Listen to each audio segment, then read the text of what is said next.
والذين هم عن اللغو معرضون والذين هم للزكاة فاعلون والذين هم لفروجهم حافظون।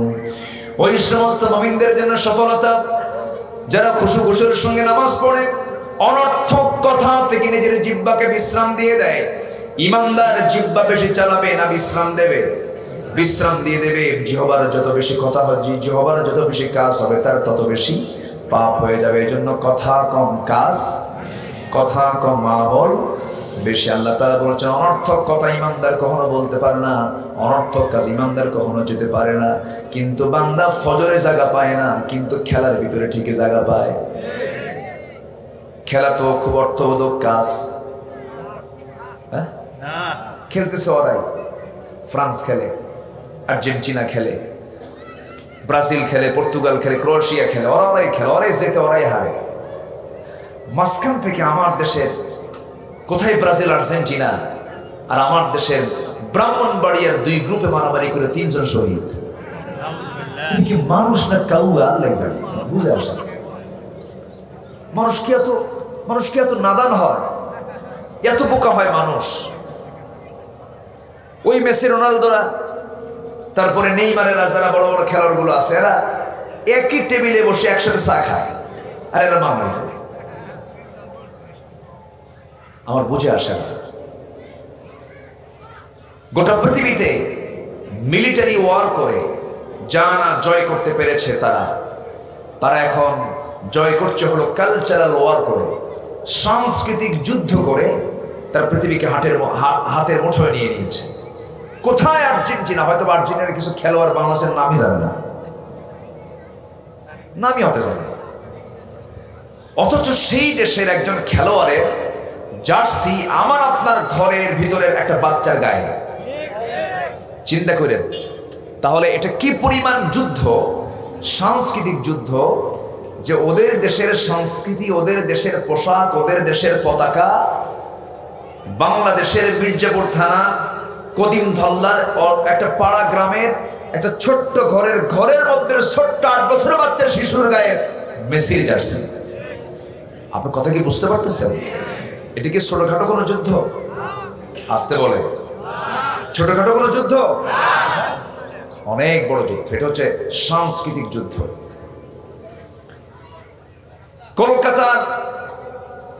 কলকাতার মিডিয়াতে নাটকের ভিতরে একটা নায়িকা, একটা অভিনেত্রী যে জামা পরে, সেই জামাই পরের বছর বাংলাদেশের সমস্ত মার্কেটিং পায়। এটাই হচ্ছে কালচারাল ওয়ার, সাংস্কৃতিক যুদ্ধ। আজকে তারা সাংস্কৃতিক যুদ্ধে তারা বিজয়ী, সব নিয়ে নিচ্ছে, মার্কেট নিচ্ছে, অর্থ নিচ্ছে, সংস্কৃতি নিচ্ছে, সব দখল করছে। আর মুসলমানের কি হলো? মুসলমানরা 3টার দিকে উঠে খেলাগুলো দেখে গোল টোল দিয়া 5টার দিকে, 5:30টার দিকে নাক ডেকে ঘুম পারল। ইমান থাকলো না ইমান গেল? ইমান থাকলো না ইমান গেল? দিন শেষে ইমানদারের মুসলমানের আমলনামা কি ভরা না শূন্য? আমরা কি শূন্য আমল নিয়ে থাকতে চাই? শূন্য আমল নিয়ে থাকতে চাই? আমাকে প্রশ্ন করেছে কালকে না পরশুদিন এক মাহফিল, কালকেই তো মনে হয়, গত রাত্রিতে আমার মাহফিল ছিল গাইবান্ধা। ওখানে সব গাইটাই বান্ধে রাখে, গাইবান্ধা। তো বললাম আপনাদের তো জেলার নাম কোরআনেও আছে, বাকারা। বাকারা মানে হলো গাই, সেই নাম দিয়ে গাইবান্ধা। আমাকে প্রশ্ন করেছে, হুজুর সেঞ্চুরি কইরা মাঠে সেজদা দেয়, গোল দিয়া মুসলমান হাঁটু বের করে সেজদা মারে, এটা কতটুকু জায়েজ? আমি বললাম তুমি প্রশ্ন করছো কি জায়েজ বানানোর জন্য? আল্লাহ প্রত্যেক মানুষকে কি আকল দেয় নাই? চোর যদি চুরি করে আলহামদুলিল্লাহ, এটা কি হইল? আসতে বলে চোর চুরি করে যদি আলহামদুলিল্লাহ বলে হবে? ইসলামে এমন কোন কাজ নেই যে কাজের দোয়া নাই, কিন্তু খারাপ কাজের কোন দোয়া আছে? খারাপ কাজের কোন শুকরিয়া আছে?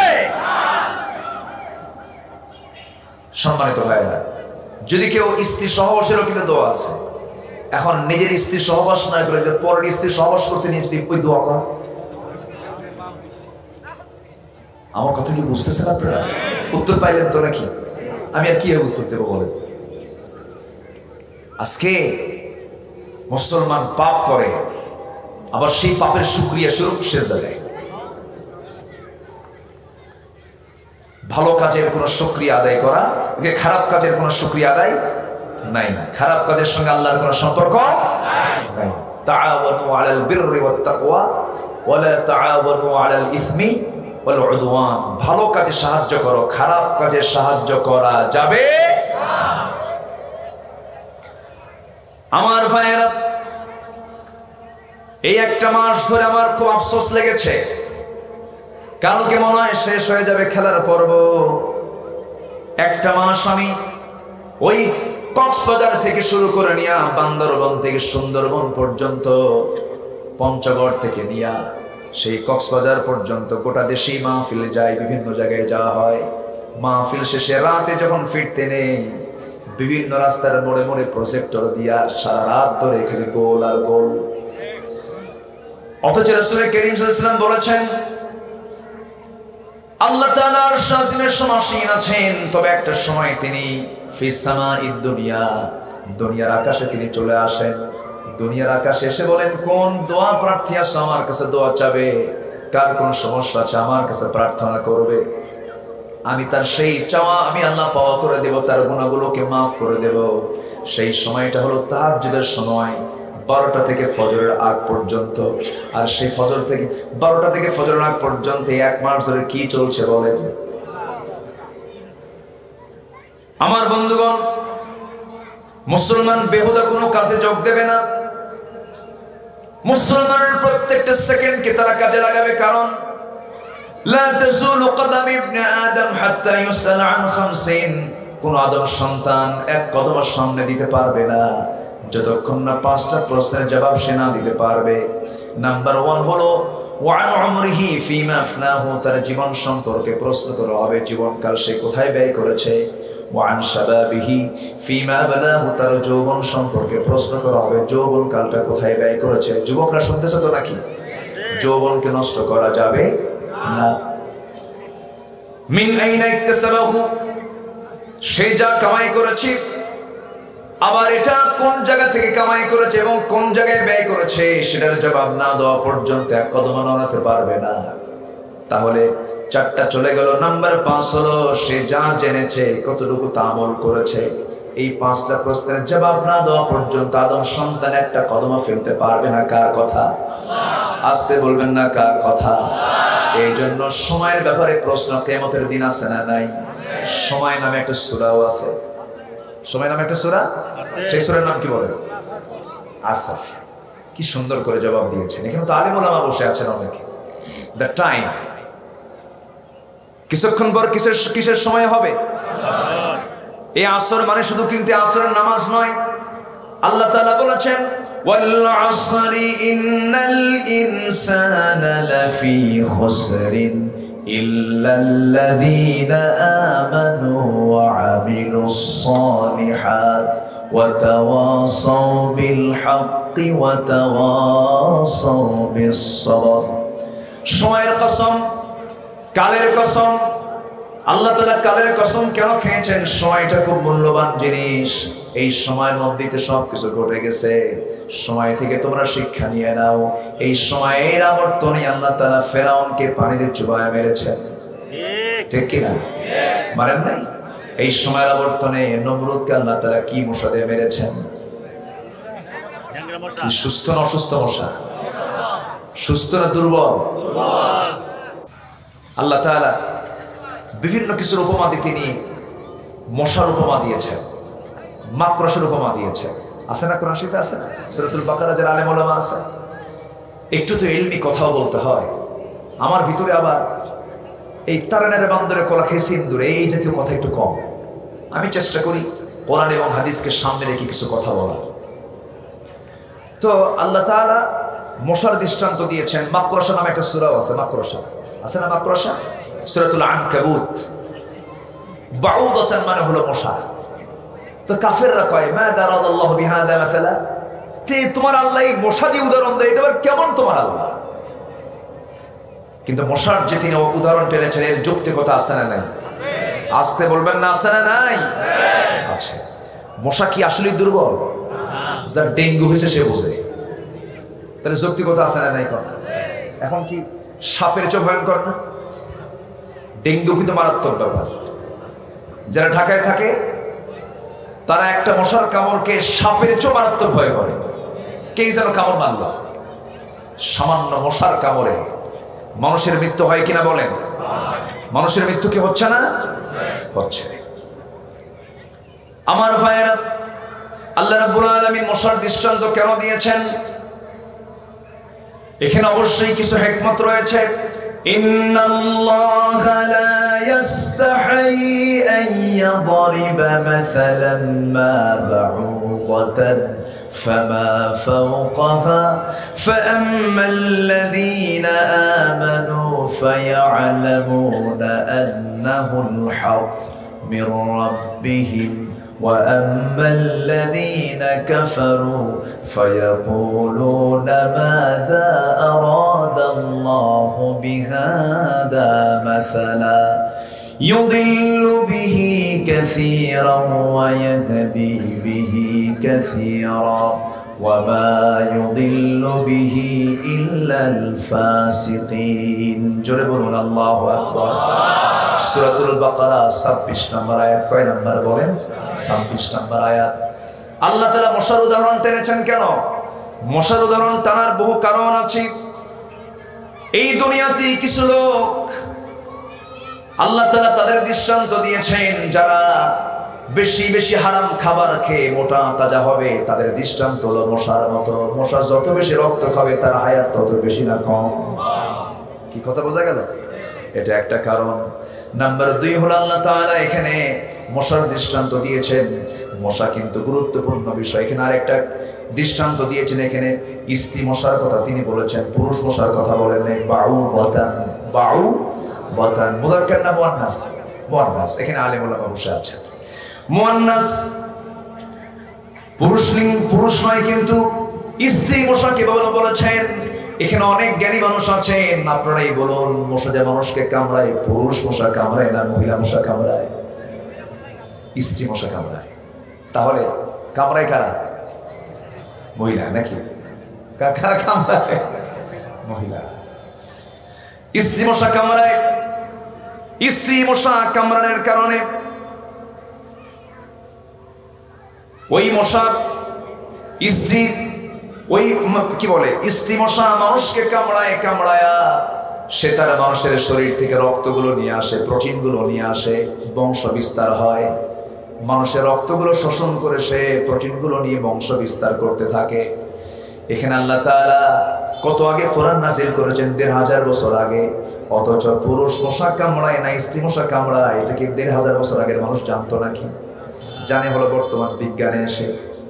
অথচ আল্লাহ রাব্বুল আলামিন স্ত্রী মশার কথা কত আগে জানিয়ে দিলেন। তাহলে এই যে সমস্ত দৃষ্টান্তের মধ্যে হেদায়েত আছে না নাই? আছে না নাই? মশাকে তুচ্ছ ভাবার কোনো কারণ নাই, কারণ মশার ভিতরে এমন কিছু বৈশিষ্ট্য আছে। মশা মাঝে মাঝে গান গায়। কোন সময় গান গায় বলেন? যখন মশারির মধ্যে ৮-১০টা মশা যখন ঢোকে তখন টের পাওয়া যায় এর গানটা কেমন। এই যদি একবার গান গাওয়া শুরু করে, ঘুম কি হারাম। এই যে গান গায়, বিজ্ঞান বলছে প্রতি সেকেন্ডে মশা তার 2টা পাখা নড়ায় 300 থেকে 600 বার। প্রতি সেকেন্ডে 300 থেকে 600 বার সেকেন্ডে ঘোরায়। আল্লাহু আকবার বলে। তাহলে মশা কি ছোটখাটো কোনো জিনিস? আস্তে করে ছোটখাটো? আমার ভাইয়েরা, মশা নিয়ে হাসাহাসি করারও কিছু নাই, কারণ এই মশাকে দিয়া বিদায় করেছেন কোন কাফের? বলেন কোন কাফের? নমরুদকে। আমার বন্ধুগণ, ওই নমরুদ যখন ইব্রাহিম আলাইহিস সালামকে আগুনে নিক্ষেপ করে আগুনে পুড়ে মারতে চাইলো, আল্লাহ তাআলা বললেন, নমরুদ তুই আমার খলিল ইব্রাহিমকে আগুনে পুড়ে মারবি, আমার এমন ফয়সালা হবে দেখ, যেই প্রাণীকে তোরা সবচেয়ে দুর্বল মনে করে থাপ্পড় মেরে মেরে ফেলে দেস, সেই মশার বাহিনী দিয়ে আমি তোর সমস্ত দাপটকে চূর্ণ করে দেব। সুবহানাল্লাহ। করেন নাই? করেন নাই? পাহাড়ের মুখ খুলে দেওয়া হলো, পাহাড়ের গুহা মুখ খুলে গেল, এক ঝাঁক মশা চলে এলো নমরুদের রাজপ্রাসাদে। এর মধ্যে সবচেয়ে দুর্বল, যার ঠ্যাংটা ভাঙ্গা, যার পাখাটা দুর্বল, এমন একটা মশাকে আল্লাহ তাআলা জানিয়ে দিলেন, যা ওর নাকের মধ্যে ঢুকে যা। নাক দিয়ে ঢুকিয়ে মাথার মধ্যে ভন ভন করতে লাগলো। শেষ পর্যন্ত বাড়ি খাইলো কিসের? এখনো জুতার বাড়ি খাওয়ার মতো লোক আছে না? নাই। জর্জ ডাবল বুশ কিসের বাড়ি খাইছিল? নমরুদ মিল আছে। আমার দেশের মাঝে মাঝে খায় কিনা বলেন? মাহফিলে এসে আজেবাজে বেহুদা কথা বলে, এরকম কিছু আছে না? উল্লুক ভাল্লুক কিছু আছে না? নাই। এলেম টেলেম কিছুই নাই। এমন এলেম, আগামীকাল ঈদুল আজহার জানাজা নামাজ 9টায় অনুষ্ঠিত হবে। এরকম বক্তব্য আছে না? নাই। আমার ভাইয়েরা, কথাই তো কথা বেড়ে যায়। আল্লাহ তাআলা মাকড়সার উদাহরণ দিয়েছেন। কিসের উদাহরণ? মাকড়সার উদাহরণ দিয়েছেন। মাকড়সার উদাহরণ কেন দিয়েছেন? ওই সমস্ত কাফেররা বলে এত দুর্বল একটা প্রাণীর উদাহরণ কি দেওয়ার দরকার? আল্লাহ তাআলা বলেছেন, মাসালুল লাযীনা ইত্তাখাযু মিন দুনিল্লাহি আউলিয়া কামাসালিল আনকাবুত। আল্লাহকে ছাড়া যারা অন্য কাউকে ধরে, তাদের দৃষ্টান্ত হলো মাকড়সার মতো। সবচেয়ে দুর্বল বাসা বানায় কে? একটু বাতাসে কি হয়? লন্ডভন্ড হয়ে যায়। এটা একটা দৃষ্টি, আমরা জানি, কিন্তু আজকের বিজ্ঞান প্রমাণ করছে আল্লাহ তাআলা এই মাকড়সার উদাহরণটা কেন দিলেন। সবচাইতে দুর্বল সংসার হলো মাকড়সার সংসার। কেমন করে দুর্বল সংসার? একটু কান লাগাবেন, সায়েন্সের কথা একটু কান লাগিয়ে শুনবেন। দেখেন, কোরআন আল্লাহর পক্ষ থেকে নাজিল হওয়া কিতাব। দেখেন আল্লাহ তাআলা বলছেন, লাউ কানু ইয়ালামুন, এরা যদি জানতো, এরা যদি বুঝতো। আমি যে উদাহরণটা দিয়েছি কেন? কাফের যারা আল্লাহকে ছাড়া অন্য কাউকে বন্ধু বানায়, তাদের দৃষ্টান্ত হলো মাকড়সার মতো। মাকড়সার ঘর যেমন দুর্বল, মাকড়সার সংসার দুর্বল। সংসার কেমন দুর্বল? কারণ প্রত্যেকটা সৃষ্টির মধ্যে জোড়া আছে না? নাই। ওয়াখালাকনাকুম আজওয়াজা, আল্লাহ তাআলা সবকিছু জোড়ায় জোড়ায় বানিয়ে দিয়েছেন। আনকাবুতের মধ্যেও পুরুষ মাকড়সা আছে, স্ত্রী মাকড়সা আছে। এখন বিজ্ঞান প্রমাণ করে দেখে, এই মাকড়সার যে সংসার জীবন আছে, স্ত্রী মশা পুরুষ মশাকে মেরে ফেলে দেয়। যে পরিবারে বউ কর্তৃক স্বামী হত্যা হয়, খুব সুখের সংসার। হ্যাঁ, আল্লাহ বলছেন, যারা আল্লাহকে ছাড়া যারা অন্য কাউকে গ্রহণ করবে, তাদের সংসারটা হলো মাকড়সার সংসারের মতো। আল্লাহু আকবার। তাহলে সায়েন্স কোরআনকে জানতে বুঝতে আরো সহজ করে দিয়েছে। আল্লাহু আকবার বলেন। আমার ভাইয়েরা, এতক্ষণের আলোচনা আমি যতটুকু সাজিয়ে নিয়ে সেই আপনাদেরকে বোঝাতে চাচ্ছি, সেটা হলো এই দুনিয়ার মূল লক্ষ্য কিন্তু আমাদের একটাই, সেটা হলো দুনিয়া না আখিরাত। দুনিয়া না আখিরাত। দুনিয়ারও দরকার আছে না? নাই। রব্বানা আতিনা ফিদ দুনিয়া হাসানাহ ওয়া ফিল আখিরাতি হাসানাহ। দুনিয়াতে সন্তান যদি মারা যায় কষ্ট হয় না? আজ থেকে কষ্ট হয় না? অভাব যদি হয় কষ্ট হয় না? এর জন্য চাইবো কার কাছে? কিন্তু দুনিয়ার কষ্ট একভাবে চলেই গেল, কিন্তু মরার পরও যদি কষ্টটা হয়ে যায়, তাহলে তো বিশাল কষ্ট হয়ে যাবে। এই জন্য মরার পরে আমরা কষ্ট চাই না সুখ চাই? কষ্ট চাই না সুখ চাই? সুখ যদি পেতে চাই, জাহান্নামীরা জাহান্নামে যাবে কেমনে? জাহান্নামীদেরকে প্রশ্ন করা হবে। আল্লাহ তাআলা জাহান্নামীদেরকে প্রশ্ন করছেন, ও জাহান্নামীরা, তোমরা আজকে জাহান্নামে কেন? জাহান্নামীরা যে কাজ করবে আমরা তা সোজা করব না উল্টা করব? উল্টা করব। জাহান্নাম থেকে বাঁচার দরকার সবার আছে না? নাই। আল্লাহ তাআলা আমার আপনার জন্য দুইটা স্থান রেখে দিয়েছেন, একটা হলো জান্নাত আর একটা হলো জাহান্নাম। কিন্তু আমার দেশে সহ গোটা পৃথিবীতে মানুষ দুই শ্রেণীর আছে, একটা জান্নাতের আর একটা কি? জাহান্নামের লোক। কিছু লোক জান্নাতে যাবে, কিছু লোক জাহান্নামে যাবে। জান্নাতে যাবে কারা, জাহান্নামে যাবে কারা, এই বিষয়ের জ্ঞানটা যদি আমাদের জানা হয়ে যায়, তাহলে আমাদের ঈমানটা ক্লিয়ার হয়ে যাবে। আজকে যে সূরা থেকে আমি তেলাওয়াত দিয়ে শুরু করেছি, আল্লাহ তাআলা এখানে 4টা কারণে বান্দা জাহান্নামে যাবে। কয়টা কারণে বলেন? 4টা কারণে আমরা আজকে শিখে যাব। জোরে বলি ইনশাআল্লাহ, আরো জোরে বলি ইনশাআল্লাহ। আজকের নামাজটা আসর নামাজ একটু পরে পড়লে কেমন হয়?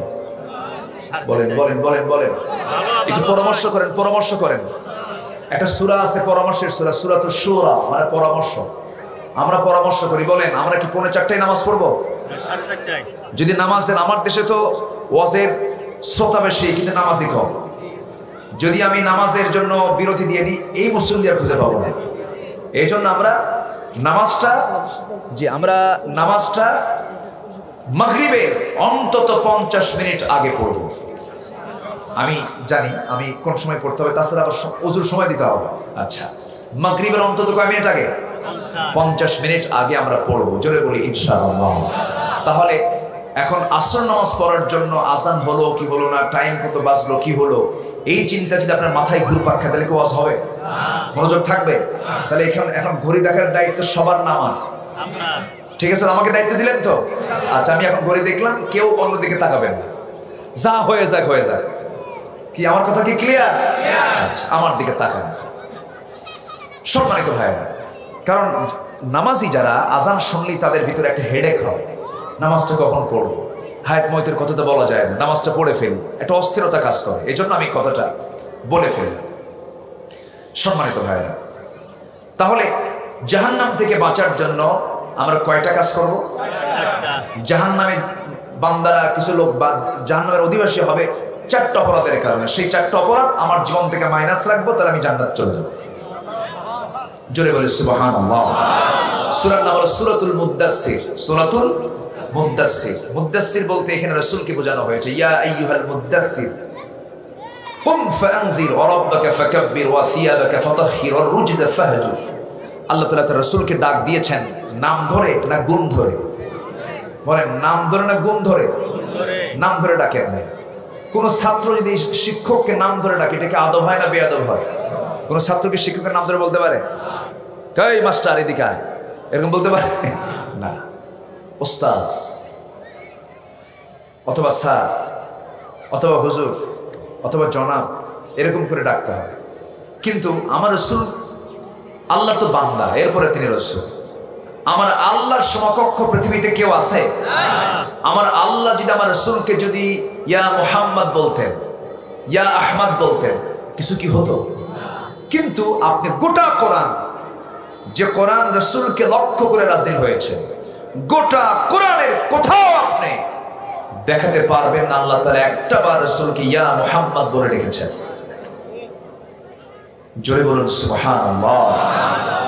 যে আল্লাহ তাআলা নিজে রাসূলকে সম্মানসূচক গুণবাচক শব্দ প্রয়োগ করে ডাক দেন, আর সেই রাসূলের নাম ধরে দূরত্ব পরেই নাই, ব্যঙ্গ করে উক্তি করেছে এই স্বাধীন বাংলাদেশের কিছু কুলাঙ্গারেরা। সময় আসবে, সময় কথা বলে দেবে। জোরে বলি ইনশাআল্লাহ। যদি বিশেষ কোনো মন্ত্রীকে, বিশেষ কোনো ব্যক্তিকে কটূক্তি করার কারণে যদি বছরের পর বছর জেল হতে পারে, রাসূলকে নিয়ে যদি কেউ ব্যঙ্গ করে, তার বিচার সবচেয়ে নরম হওয়া উচিত ছিল না শক্ত হওয়া উচিত ছিল? কোন শক্ত বিচার কি আমরা পেয়েছি? আসতে বলবেন না পেয়েছি? রাসূলকে ভালোবাসা মানে কি? রাসূলকে ভালোবাসা মানে রাসূলের সমস্ত সুন্নাহকে ভালোবাসা, ঠিক কি না? রাসূলের জীবনের একটা ক্লেম কেউ তুলে ধরবে, রাসূল কি এমন কথা বলেছে, রাসূল নাকি জিনাকার ছিল, এই সমস্ত কথাগুলো আমাদের কানে আসে না? শুনছেন না? এবং রাসূলের দাড়িকে বলেছে ছাগলের দাড়ি, এই সমস্ত কথাও আমাদের কানে এসেছে। কোন ব্লক থেকে কোন বদমাইশ এগুলো করেছে তার নথি রেকর্ড আছে না? নাই আছে। সময় কথা বলে দেবে। জোরে বলি ইনশাআল্লাহ। আর জোরে বলি ইনশাআল্লাহ। যে দেশের শেকড়ে ইসলাম আছে, এদেশের শেকড় থেকে ইসলামকে কেউ পালন করতে পারবে না। যারা ইসলাম নিয়ে কথা বলেছে টিকতে পারে নাই, টাকলা মুরাদ গেছে, ঠিক কি না? যায় নাই, যায় নাই। হজ নাকি মুহাম্মাদের ব্যবসা, এটাও গেছে, গেছে কিনা বলেন? গেছে। টিকবে না। সময়ের আবর্তনে সব সাফ হয়ে যাবে, সময় সব কথা বলে দেবে। নমরুদ টেকে নাই, ইতিহাস নাও, সময় থেকে শিক্ষা নাও।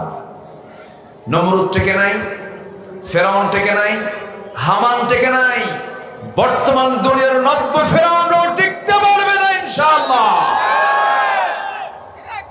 জুলুম করে শাসন টিকসই হয় না, কুফরি দিয়ে শাসন টিকসই হতে পারে, কাফেরও দেশ চালাতে পারে যদি জুলুম না করে, কিন্তু জালিম কখনো টিকতে পারবে না। কারণ মুসলিমের পক্ষে কে আছেন? মুসলিমের পক্ষে কে আছেন? আবু জেহেলরা টিকতে পারছে?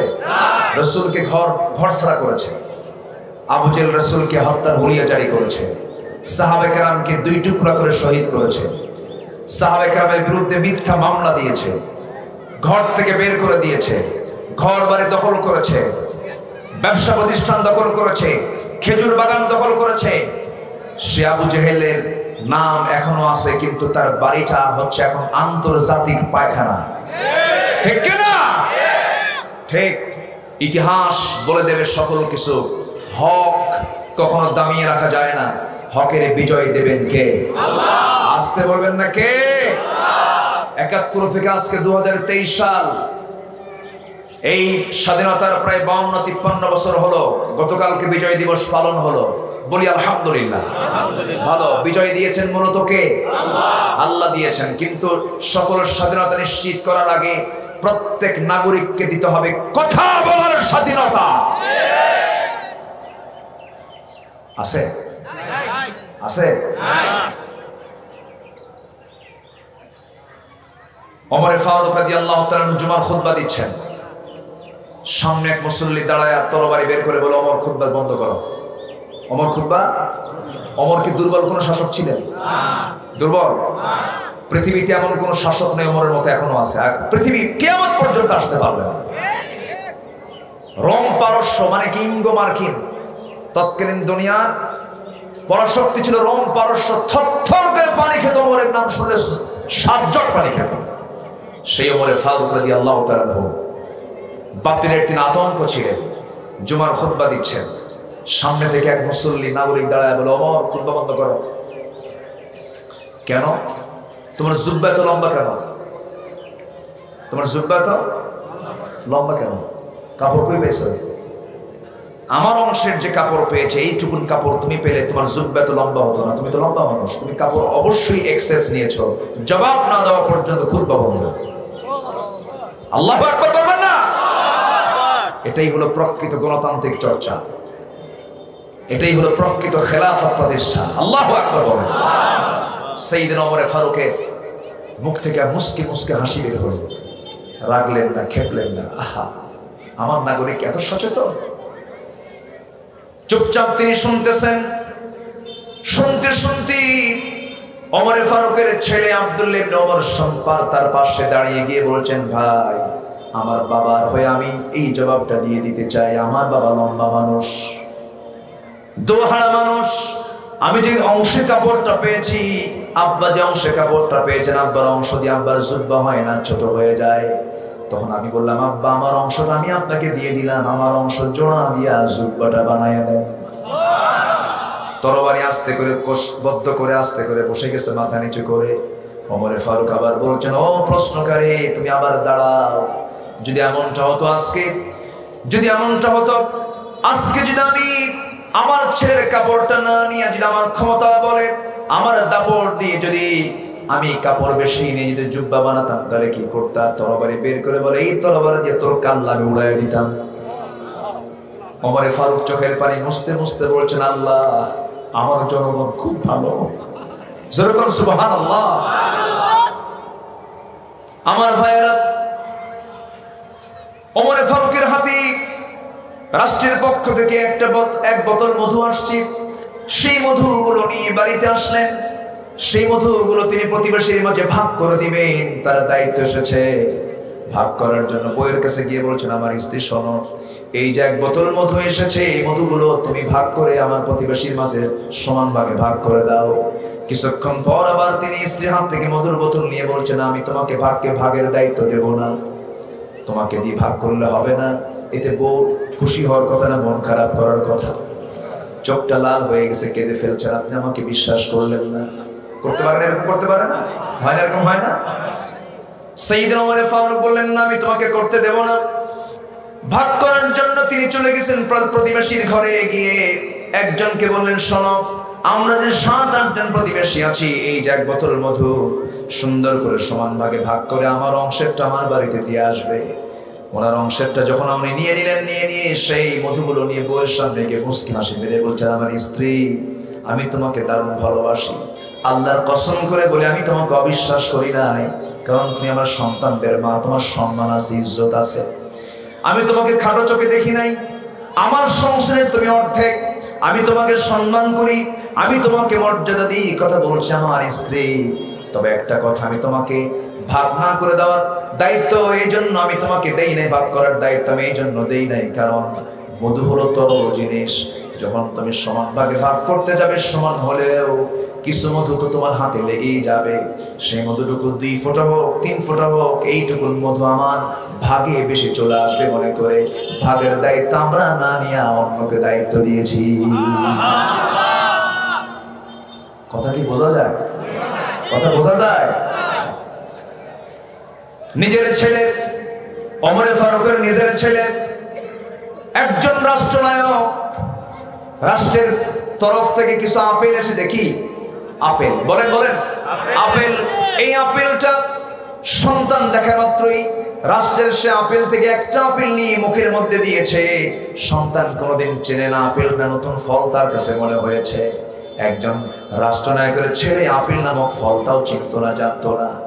এই আপেলটা হাতের মধ্যে নিয়ে ছোট মানুষ মুখের মধ্যে যখন নিয়েছে, ওমরে ফারুক করলেন কি, মুখের মধ্যে নখটা ঢুকাইয়া দিলেন, নখটা ঢুকাইয়া জোর করে আপেলটা বের করে বললেন, না তোর খাওয়া যাবে না, তুই যা বাড়িতে।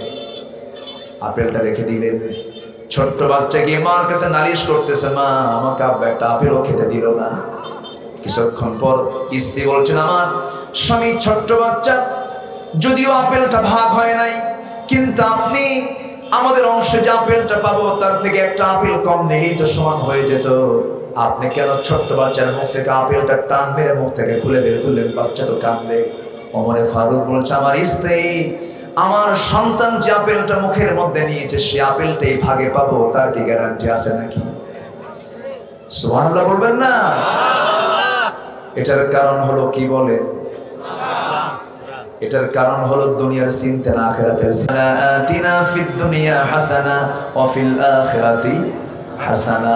আমার ভাইরা, আজকে যারা দেশ শাসন করবেন, আজকে যারা সমাজ চালাবেন, আজকের দুনিয়াতে যারা দেশ শাসন করছেন, সমাজ শাসন করছেন, তাদের মধ্যে ম্যাক্সিমাম চিন্তা হলো দুনিয়ার চিন্তা না আখিরাতের চিন্তা। দুনিয়ার চিন্তা শুধু পুকুর চুরি না সাগর চুরি, পুকুর চুরি না সাগর চুরি, এগুলো তো আমার কথা না, আপনিও কিন্তু বলতেছেন। সবার কাছে ওপেন সিক্রেট, একটা রাস্তার কাজ বরাদ্দ হয়, ধরেন 2 কোটি টাকা, কাজ হয় কত? 60 লাখ। দেখেন, আপনারা কিন্তু জানেন 4 ভাগে 3 ভাগ নাই, মাত্র 1 ভাগ কাজ হতেছে, আর 3 ভাগ সব ফেরেশতা মালাকুল, সব ফেরেশতা জিবরাইল হয়ে বসে আছে নাকি? আমার ভাইরা, আমরা কোনোদিন সমাজটাকে সুস্থ সুন্দর করতে পারবো না যতক্ষণ আমাদের মধ্যে কাজ না থাকবে, চিন্তা না থাকবে আখিরাতের। আল্লাহ বলছেন, বান্দা জাহান্নামে যাবে 4টা কারণে। আমরা সেখানেই মনোযোগ দিয়ে আমরা শোনার চেষ্টা করছি। কষ্ট হচ্ছে না তো আপনাদের?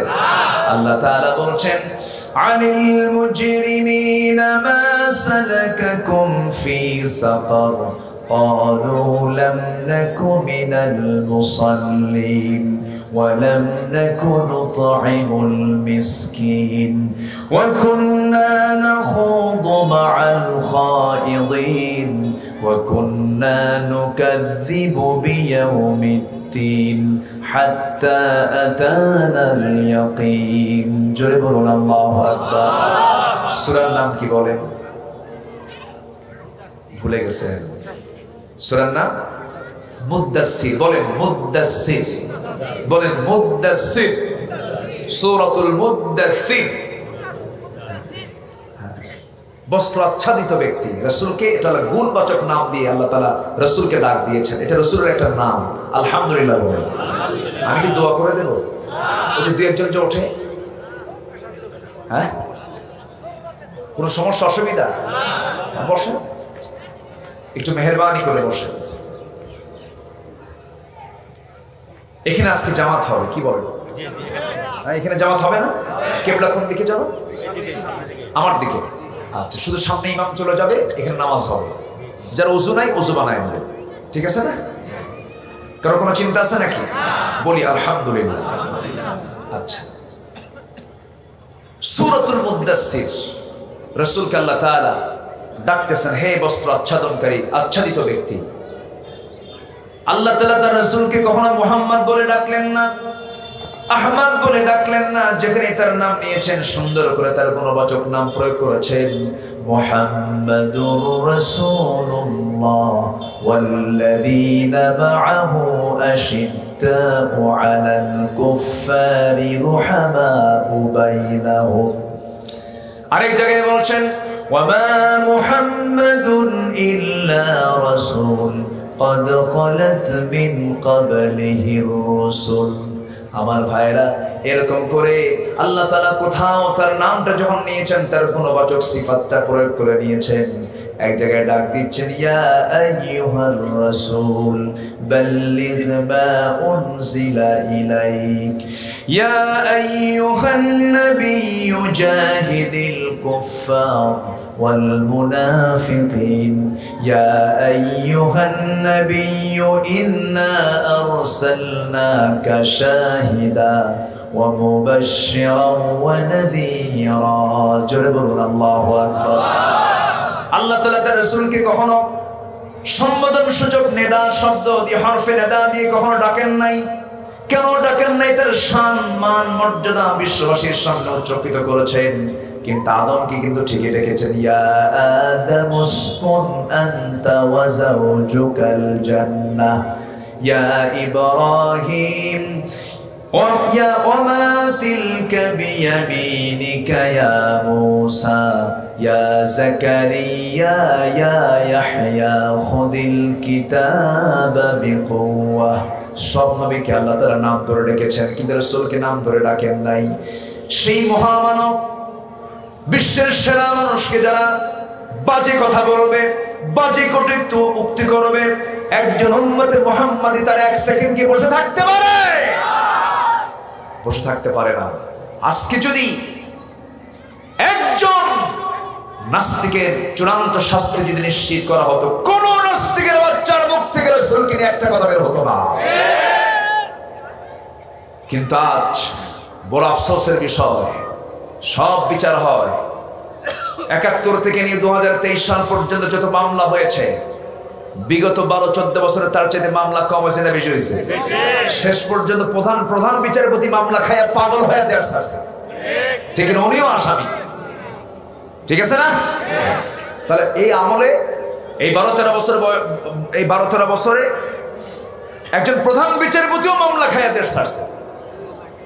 আমার কথা কি বুঝতেছেন আপনারা? আচ্ছা, তাহলে এত মামলা হলো, অথচ নবীর বিরুদ্ধে কটূক্তি করা হলো, এর কোনো মামলা হয়েছে? এর কোনো বিচার হয়েছে?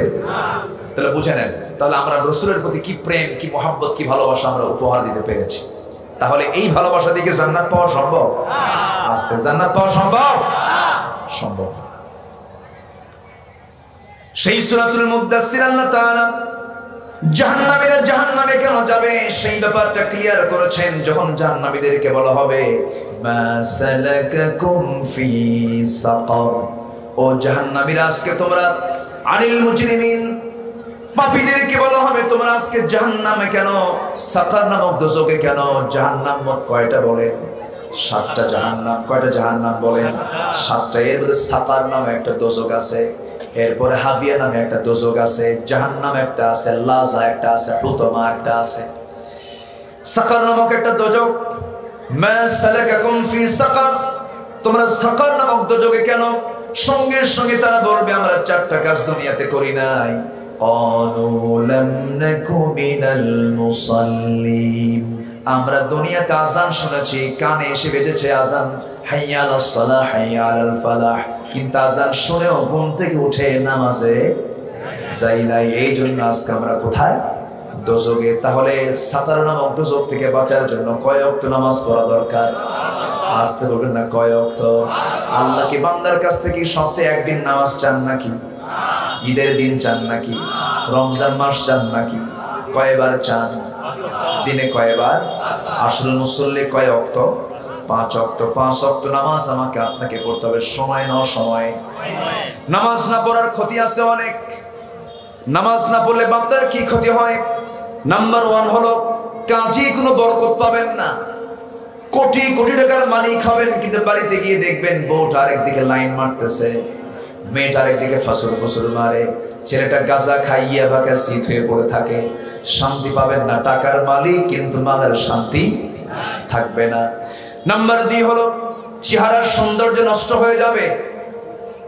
দেখবেন মেয়েরা কোন কসমেটিক্সের দোকানে গেলে আগে ফেস ওয়াশ, আগে কি? আগে ফেস ওয়াশ। স্বামীকে বলবে, স্বামী আমার চেহারা নষ্ট হয়ে যাচ্ছে, ফেস ওয়াশটা নিয়ে আসো। ফেস ওয়াশের জন্য আগে অর্ডার দিয়ে দেয়। আল্লাহ বলছেন, বান্দারে ও আমার বান্দিরা, তোমরা যদি 5 ওয়াক্ত নামাজে সুন্দর করে যদি ওযু বানাও, আমি আল্লাহ এক্সট্রা চেহারার সৌন্দর্য আমি তোমার চেহারার মধ্যে দিয়ে দেব। 5 ওয়াক্ত নামাজ হলো বান্দার জীবনের শ্রেষ্ঠ ফেস ওয়াশ। মুখে পানি মারলে পরে মুখের ত্বকগুলো সুন্দর থেকে যায়। ওযু বানালে পরে বান্দার অনেক কল্যাণ হয়। বান্দার অ্যালার্জি, ডাস্ট অ্যালার্জি, এরপরে বিভিন্ন কোল্ড অ্যালার্জি, সহ যত অ্যালার্জি আছে সমস্ত অ্যালার্জি থেকে বাঁচার জন্য ওযু হচ্ছে সবচেয়ে বেস্ট একটা মাধ্যম। সুবহানাল্লাহ। ওযু করা কি? ওযু করা সুন্নাত না ফরজ? নামাজের সুন্নাত আপনি আদায় করবেন, ফজরের সুন্নাত পড়বেন, তাহাজ্জুদের নফল পড়বেন, কিন্তু ওযু করা কি? ওযু করা কি? মাঝখানে হাত ধোয়া কি ছিল? হাত ধোয়া, ওই যে মাঝখানে যে করোনা গেল তখন হাত ধোয়া কি ছিল? ফরজ। ফরজ ছিল না? হ্যাঁ, আবশ্যক ছিল। আবশ্যক মানে কি? এই দেশের আইনে লেখা ছিল 29 সেকেন্ড হাত ধোয়া। কয় সেকেন্ড? 30 সেকেন্ড না, 29 সেকেন্ড। 100% মাস্ক ইউজ করুন। মাস্ক লাগাতে হবে, হাত ধুইতে হবে। আল্লাহ তাআলা তো জানেন যে কিয়ামত পর্যন্ত কত ভাইরাস আসবে। আগে ওযু দিয়ে দিছি, যা ভালো করে ওযু কর। সুজরকান সুবহানাল্লাহ। যারা ওযুর যারা ব্যক্তি, ওযুওয়ালা রোগী, ওযুওয়ালা কি করোনা রোগী বেশি ছিল? আমার ভাইয়েরা, ওযুওয়ালারা রোগী হবে কেমনে? কারণ ওযুর মধ্য দিয়ে সে পরিচ্ছন্ন হয়ে যাচ্ছে, 5টা ওয়াক্তে এসে ওযু বানাচ্ছে। আমার ভাইয়েরা, এই জন্য চেহারার সৌন্দর্য যদি কেউ বাড়াতে চায়, সেজন্য ওযু করে নামাজটা পড়ে। নামাজ না পড়লে 5টা ক্ষতি। কাজে বরকত থাকবে না, চেহারার সৌন্দর্য থাকবে না। নাম্বার 3, দোয়া কবুল হবে না। দোয়া কবুল হবে না। আপনি নামাজ না পড়ে এসে হুজুরের কাছে বলছেন, হুজুর কেবলা একটু দোয়া করেন, কাম হবে? কাম হবে? কাম হবে না। নাম্বার 4 হলো মানুষের হৃদয়ে তার ভালোবাসা থাকবে না। নাম্বার 5 হলো নেককারদের দোয়া থেকে বঞ্চিত হয়ে যাবে। বেনামাজি লোকদের জন্য কোনো নেককার লোক দোয়া করতে পারে না। তার প্রতি তার দয়া হবে না, মায়া হবে না। কারণ যে ব্যক্তি আল্লাহর হক নষ্ট করতে পারে, সে বান্দার হকও নষ্ট করতে পারে। এই জন্য 5 ওয়াক্ত নামাজকে সবাই পড়তে রাজি আছেন নাকি? আর চরিত্র আনবো আমরা মাসির মতো নয়, মৌমাছির মতো। কিসের মতো? মৌমাছি। মাছি বসে সব জায়গায়, এই জন্য ভাইরাস আছে না নাই? আর মাছি বসে কয় জায়গায়? মৌমাছি বসে এক জায়গায়, আর মাছি বসে হলো সব জায়গায়। মৌমাছি জায়গা মতো বসে, জায়গায় কখনো বসে না, ফলে ফলে জায়গায় বসে মধুগুলো আহরণ করে নিয়ে আসে। এই জন্য আল্লাহ তাআলা বলছেন, বান্দারে মুনাফিক হয়ে না। মুনাফিকের চরিত্র যাদের মধ্যে আছে সেই চরিত্র নিয়ে আসো না। মাছি হলো সব জায়গায় বসা একটা প্রাণী, আর মৌমাছি হলো এক জায়গায় বসা একটা প্রাণী। এই জন্য মৌমাছি যা দেয় তা আমার জন্য ঔষধ। যেরকম সুবহানাল্লাহ। আর মুনাফিক যা দেবে তা আমার জন্য কি? আমার জন্য রোগ, আমার জন্য অসুখ। এই জন্য মুনাফিকদের সংস্পর্শ রাখা যাবে না। মাছির চরিত্র না এনে মৌমাছির চরিত্র আমরা আনবো। কারণ মৌমাছি ফুলে ফলে পড়ে মধুগুলো সংগ্রহ করে, ফিহি শিফাউল লিন্নাস, তার মধ্যে আল্লাহ তাআলা সমস্ত রোগের ঔষধ দিয়ে দিয়েছেন। আমার ভাইয়েরা, আমার বন্ধুগণ, তাহলে 1 নাম্বার কারণ আমরা জানলাম জাহান্নামে যাওয়ার 1 নাম্বার কারণ হলো কি না পড়া? কি না পড়া? সালাত আদায় না করা, নামাজ না পড়া। 1 নাম্বার কাজ আমরা করব জীবনে, 1 ওয়াক্ত নামাজ ছেড়ে দেব না। জোরে বলি ইনশাআল্লাহ। মসজিদের মিনার থেকে যখন ঘোষণা আসে আসসালাতু খায়রুম মিনান নাওম, কতটা মিথ্যা না সত্য? আসতে বলে শুধু সত্য না মহাসত্য? দেখেন মহাসত্য কেমন করে আমি আপনাকে জানাই দিচ্ছি। আসসালাতু খায়রুম মিনান নাওম, ঘুম থেকে নামাজ উত্তম, এটা কি সব ওয়াক্তে বলে নাকি? কোন ওয়াক্তে বলে? ফজরের সময় বলে। কেন?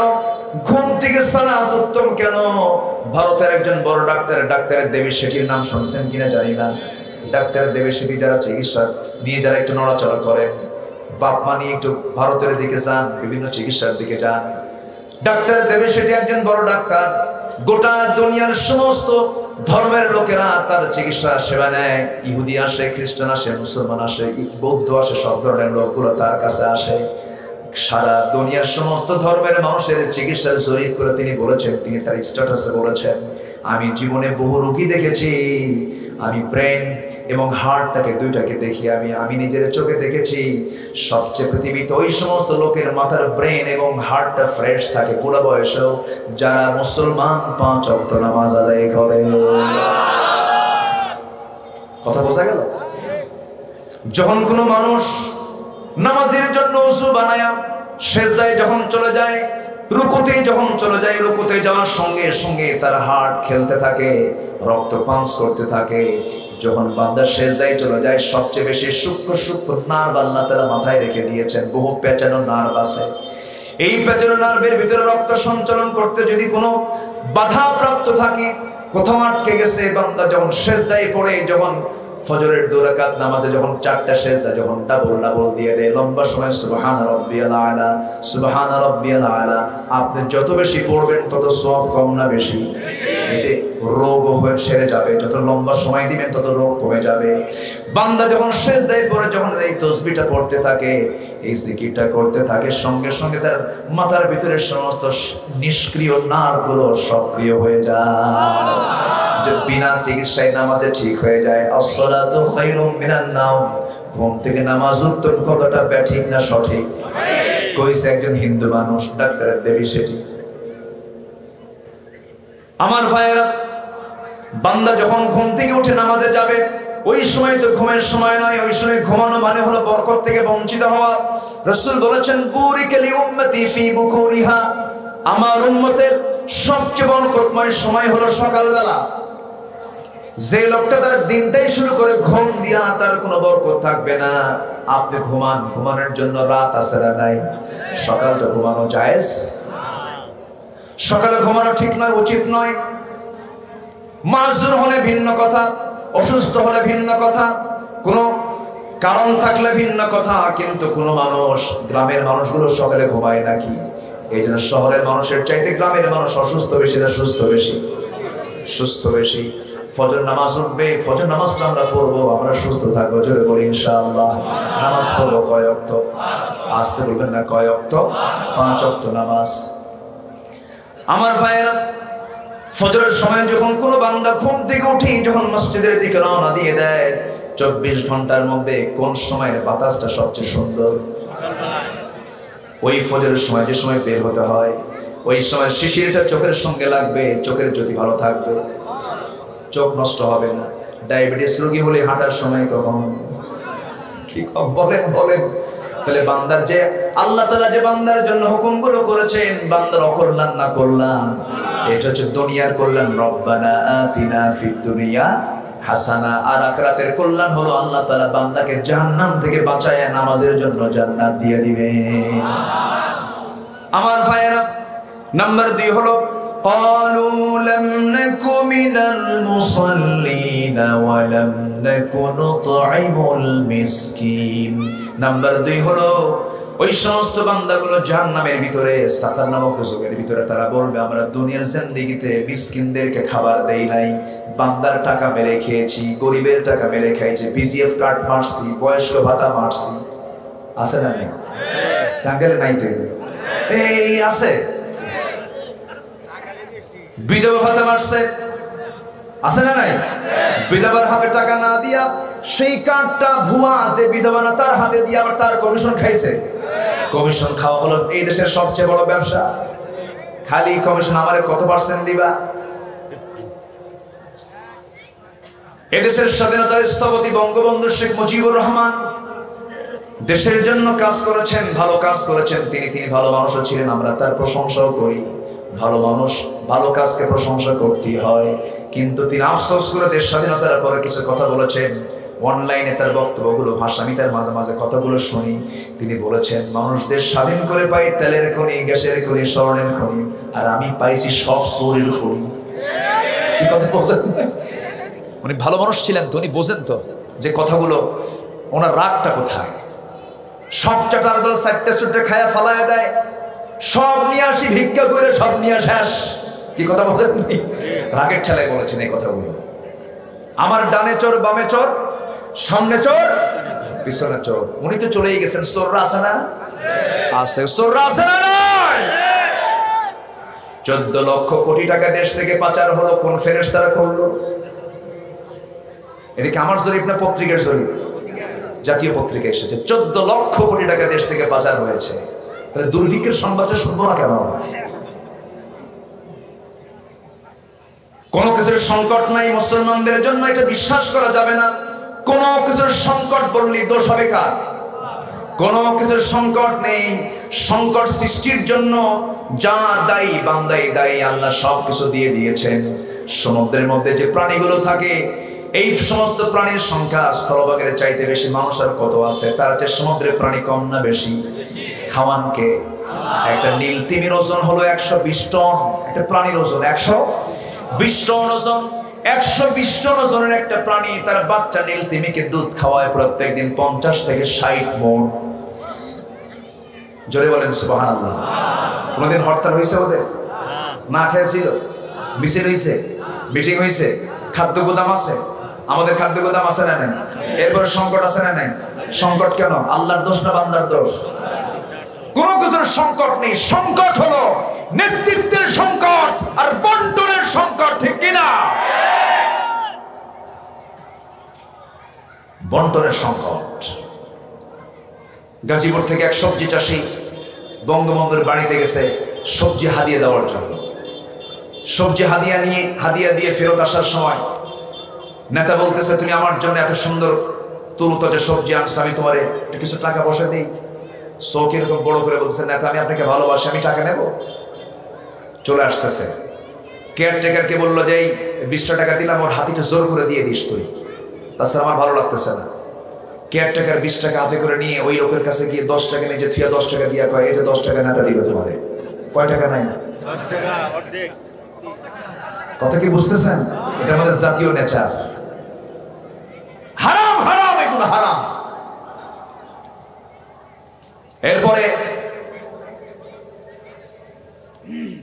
সবজি চাষি বলে, অসম্ভব ব্যাপার, আমি তো টাকা নেবই না, চলো নেতার কাছে যাই।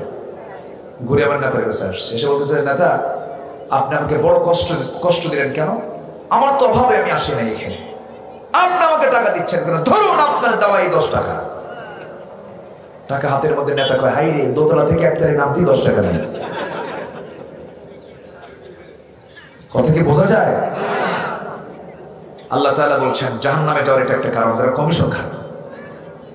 লাম নাকু মিনাল মুসাল্লিন ওয়া লাম নাকু নুতঈমুল মিসকিন, যারা মিসকিনদের টাকা মেরে খায়, গরিবের হক মেরে খায়, বান্দার হক মেরে খায়, তারা জাহান্নামে যাবে।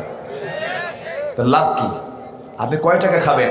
হাজার হাজার কোটি টাকা আপনার ব্যাংকে পড়ে থাকবে, জমিতে পড়ে থাকবে, আপনি কয়টুকু খান, কয় শতাক খান? ডায়াবেটিস হলে তো এত গ্রাম এত গ্রাম এত গ্রাম, ঠিক কি না? কিছুই তো খেতে পারেন না, লাভটা কি? মাঝখান থেকে আপনি জাহান্নামটাকে টেনে আনলেন। নাম্বার 3, আপনার মনে বিরক্ত হচ্ছেন? আপনারা বলি আলহামদুলিল্লাহ। এত সুন্দর মানুষ আপনারা, মির্জাপুর, তাই না? আলহামদুলিল্লাহ। কি ধরলা? আর আবার কদিম, আর কি আছে? পিস ধরলা, পিস ধরলাও আছে। আচ্ছা, পিস ধরলাও আছে। আর যদি থাকে তার পিসও তো আছে। আর ধরলা, পিস ধরলা, কদিম ধরলা, পূর্ব ধরলা, এই নিয়ে সব ধরা। কদিম ধরলার এই মোড়ে প্রচুর অ্যাক্সিডেন্ট হতো এক সময়, তাই না? অ্যাক্সিডেন্ট হতো, দুর্ঘটনা ঘটতো। এই একটা বড় টার্নিং পয়েন্ট আছে। আমি একদিন নিজে একটা বাসের যাত্রী ছিলাম, দেখি যে সামনে একটা সিএনজিকে বাইরে আরেকটা হোন্ডা বাইরে, ও সন্ত্রাসী কায়দায় চলিতেছে সামনের দিকে। বুঝলেন? আমার দেশে অ্যাক্সিডেন্ট করলেও বিপদ, যার দোষ নাই সেও মরে ভেতর খায় না। আমি কি ভুল বললাম? মুশকিল। কিন্তু আপনি রোড অ্যাক্সিডেন্ট করেছেন, আপনার দোষ নাই, এখানে এসে পুলিশ ক্লেম করবে, পুলিশ দেখবে যে এখানে দোষটা কার, সে রাইট সাইড না রং সাইড, এগুলো কিচ্ছু না। মানলি কেন তুমি? তোরে মাইরা শেষ করবো আসে না নাকি? খুব মুশকিল। এখানেও ইসলাম কথা বলেছে কিনা বলেন? ইসলাম কি দেখেনও কথা বলে দিয়েছে। মানুষ মেরে হঠাৎ করে অ্যাক্সিডেন্ট হয়ে গেছে, দায়িত্ব হচ্ছে সেই জায়গায় ড্রাইভার থেমে এই যে আমার দ্বারা যে একটা বিপদগ্রস্ত লোক বিপদে পড়ে গেল, আমি তাকে সেখান থেকে তুলে নিয়ে নিরাপদে আমি তারও আরো হেল্প করবো। বরঞ্চ করে কি জানেন, ওর বাঁচার জন্য আরো হয়তো বাঁচতো আরো একটা ডাবল চাপা দিয়া যেন আমারে না ধরতে পারে। কেন জানেন? শুধুমাত্র আমাদের ভুল সিদ্ধান্তের কারণে। ঠিক কিনা বলেন? যাই হোক, ইসলাম থাকলে সব ভালো হয়ে যেত। ইসলাম তো নাই সব জায়গায়। আমার সমাজে কি যাকাত চালু না সুদ চালু? কি চালু বলেন? সুদ চালু। রন্ধ্রে রন্ধ্রে সুদ ঢুকেছে। আল্লাহ তাআলা এবার বলছেন যে 4টা কারণে জাহান্নামে। নাম্বার 1 হচ্ছে নামাজ না পড়া, নাম্বার 2 হলো বান্দার হক মেরে খাওয়া, নাম্বার 3 হলো কুননা নাখুদু মাআল খাইদিন, সমালোচককারীদের সঙ্গে সমালোচনা করা। গীবত, মিথ্যা, পরচর্চা, পরনিন্দা করার মতো লোক সমাজে কম না বেশি? এটা কিসের যাওয়ার কারণ? গীবত এমন একটা গুনার নাম। বিকাশ বোঝেন তো? বিকাশ নগদ বোঝেন না? আচ্ছা, টাকা যায় না বাতাসে যায়? বলেন কিসে যায়? ট্রান্সফার হয়ে যায়। জাস্ট আপনি একটা চাপ মারলেন, টাকা দেখলো না, চলে গেছে 25,000, চলে গেছে 1 লাখ। খালি একটা বিকাশ, সেন্ড মানি, ক্যাশ আউট, বাস সেন্ডিং হয়ে গেছে, চলে গেছে। কিন্তু আপনি কি দেখতে পেলেন? তো গীবত হচ্ছে এমন গুনাহ। গীবত করা মানে কি? মানে হলো যার গীবত করছেন আপনি, ওর অ্যাকাউন্টে আপনার যত ভালো আমলনামাগুলো আছে অটোমেটিক ট্রান্সফার হয়ে চলে গেছে। কথা বোঝা গেল? তাহলে গীবত মানে হলো নিজের সৎ আমলনামা কি হওয়া? বিকাশ হওয়া। কি হওয়া? আরেকজনের কাছে চলে যাওয়া। তাহলে জাহান্নামে যাওয়ার এটাও একটা কারণ। নাম্বার 4 হলো ওয়াকুন্না নুকাযযিবু বিয়াউমিদ্দিন, আমরা বিচার দিবসকে অস্বীকার করেছি। হুজুররা ওয়াজ করত, আমরা বলতাম দেখো তো কি পুরাতন কথাগুলো বলে, বাকির কথা বলে, কোন দিন মরবো, কোন দিন আবার জিন্দা হবো, আবার জান্নাত জাহান্নামের কথা বলে। কি হুজুরদের মাথা ঠিক আছে নাকি? এরকম বলার লোক আছে না নাই? কিন্তু পাগল, তোমরা তো বুঝলে না। তোমার নিজের হাতে লাগাও আলুর আবাদ। এলাকায় আলু হয় কিনা? আলু তো এটা নিচু এলাকা, আলু হয়, কিন্তু পিছনে যে নিচু দেখলাম অন্য সরে হয়, এই সাইডে হয় না মনে হয়, এটা নিচু এলাকায়। তাহলে আপনাদের উঁচু আছে, নিচু আছে, আলহামদুলিল্লাহ বলেন।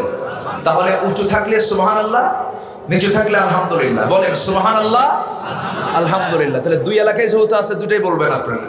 উঁচুতে উঠলে কি বলবেন? আল্লাহু আকবার, সুবহানাল্লাহ। নিচে নামলে আলহামদুলিল্লাহ, আল্লাহু আকবার বলেন। সুন্দর। তো উঁচু জমিতে আলু লাগায়। আলু যারা লাগান তারা বুঝবেন, যদি ছোট আলু হয় একটাই লাগায়, আর যদি বড় আলু হয়, লাল হল্যান্ডার আলুগুলো যদি হয়, এটাকে কেটে কেটে 8 টুকরা 10 টুকরা করে জমির মাটিতে নিচে রেখে আসে। 2 মাস 3 মাস পর যেটা লাগাইছে সেটা কি পাওয়া যায়?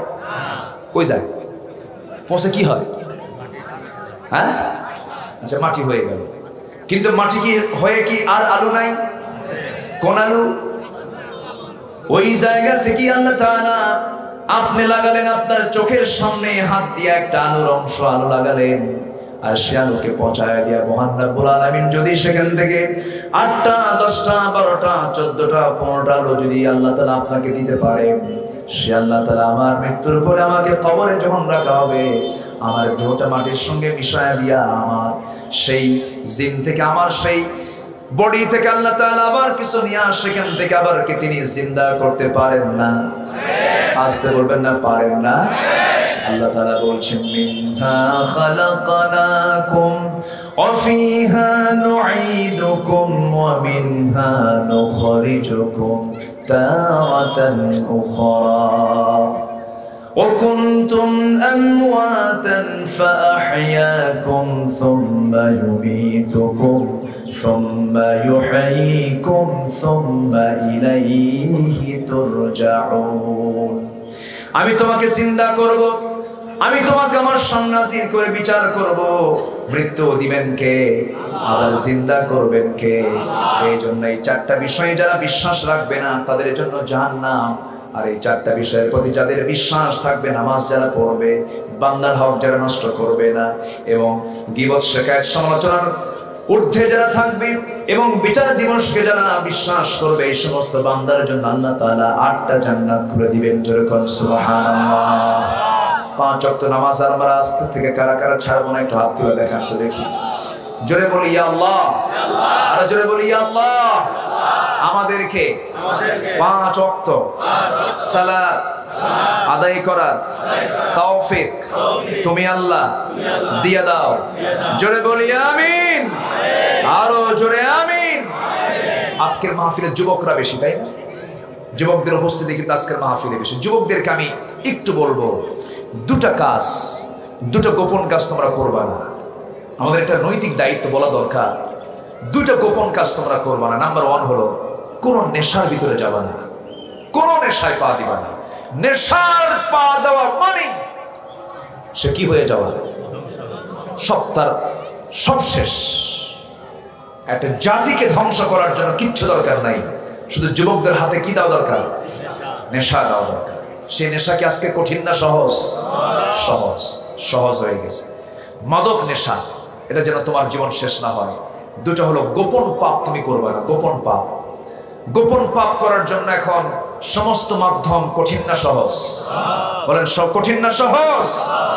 শরীরটাকে নষ্ট করা যাবে না, শরীর তোমার নষ্ট হয়ে যাবে, তোমার যৌবন পড়ে যাবে, তুমি তোমার স্ত্রীর হক আদায় করতে পারবে না, তোমার পরিবারের হক আদায় করতে পারবে না, তোমার শরীরে নতুন নতুন রোগ এসে দানা বাঁধবে, তোমার জন্য পর্নোগ্রাফি ডাকবে, কিন্তু পর্নের দিকে তুমি চোখ রাখবে না। কারণ এই চোখের সামনে যে ফ্রন্টাল সেল, সামনের যে ফ্রন্টাল সেলগুলো আছে, সম্মুখ সেলগুলো আছে, তুমি পর্নোগ্রাফি দেখতে গেলে ফ্রন্টাল সেলগুলো সব কোষগুলো মরে একদম কাঠ হয়ে যাবে, তুমি তোমার যৌবন নষ্ট করে ফেলবে, তুমি শেষ হয়ে যাবে। এই সমস্ত বিষয়ের দিকে অবশ্যই যুবক তোমার খেয়াল রাখতে হবে, তোমার সর্বক্ষণ মাথায় রাখতে হবে যে আমাকে হতে হবে খালিদ বিন ওয়ালিদের মতো যুবক, জাফর বিন আবু তালিবের মতো যুবক, এবং ওই যুবককে আল্লাহ তাআলা আরশের ছায়ার নিচে স্থান দিবেন। শাবুন নাশায়া ফি ইবাদাতিল্লাহ, যে তার যৌবনকালকে সম্পূর্ণ আল্লাহর ইবাদতে কাটিয়ে দিয়েছে। জোরে বলে সুবহানাল্লাহ। এখন এগুলো থেকে বাঁচার জন্য প্রতিদিন কিছু আমল আপনি করবেন। সেটা হচ্ছে নাম্বার 1, অন্তত কোরআনে কারীমের আয়াত 5 থেকে 6 পৃষ্ঠা পড়বেন। কয় পৃষ্ঠা? 5 থেকে 6 পৃষ্ঠা কোরআন আয়াত পড়বেন।